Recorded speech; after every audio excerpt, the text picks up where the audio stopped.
Hello, this is Paul Blossom again. This is another one in our continuing series about Spreadsheet Feng Shui. And I wanted to explain something that you may not have noticed. Although it was a happy thing, you may not have noticed it the other day. So here again, we have a piece of that spreadsheet that we were working on. And you'll notice that the tables, not this one over here, but these other tables had the discount and maintenance, and the dealer 1, 2, 3 down, and the gas LE and hybrid LE and so forth side by side. Now, that's a fortuitous arrangement of the data, and in fact, the person who arranged this data arranged it so that it would be very easy to copy. So let's, and you say, well, yeah, of course. Well, let's grab a little piece. What I did was I took this little piece of the spreadsheet, is that second table up here, and all I did was transpose it. And so rather than having the dealers down the left, I have the dealers across the top. And you say, well, yeah, I know, it's got still the same numbers. Yeah, it does have the same numbers, no question of it. The issue is that, let's say that we were calculating the discount.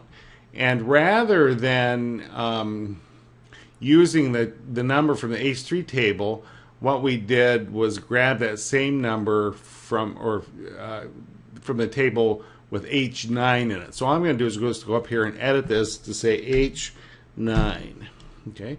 Now that calculates exactly the same amount, but I can't copy it. Because if I copy it, I get very different numbers. You can notice 459, 689.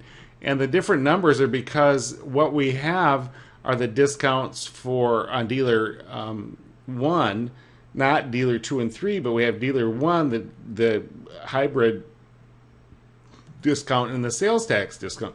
And so all I'm trying to do is point out that we need to be careful about how we arrange our tables, and sometimes we have to transpose them or put them in an order in which it makes it easy for us to copy. Otherwise, I can certainly go in here and figure out, well, it's not H10, that's really I9, I9, and then I can go down here, and this one really isn't H11, it's really J9, so I can type that in.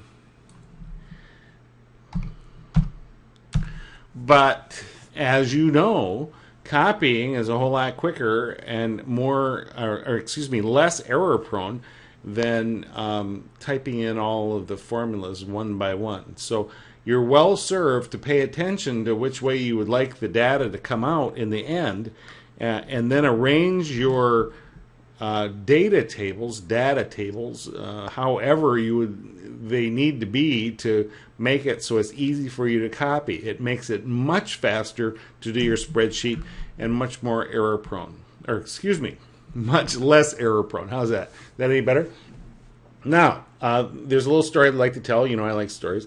So I used to read a column in one of the computer magazines, and the guy who wrote the column, it was a weekly column as I recall, and he, as his kind of day job, would go around to different companies and consult with them about their IT systems, in particular personal computer systems. He had a standing bet of $100. He put when he would start a talk, or well, that's what he usually did, was give talks to these companies. He would start a talk, he'd put the $100 bill on the podium and say if anybody could bring him a spreadsheet that did not have an error in it that made a material difference, he would give them the $100.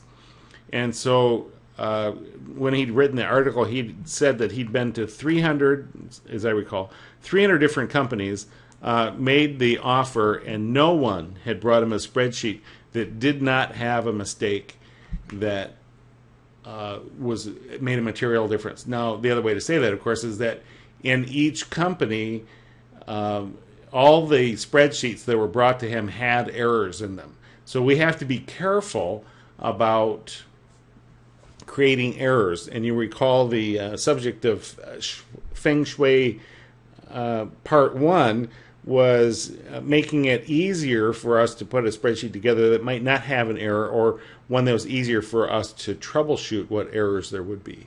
So when we talk about these things, what we're really trying to do is make things, number one, easier for us to create the spreadsheet, and secondarily, or maybe primarily, as your case may be, we also would like them to be more error-proof or less error-prone.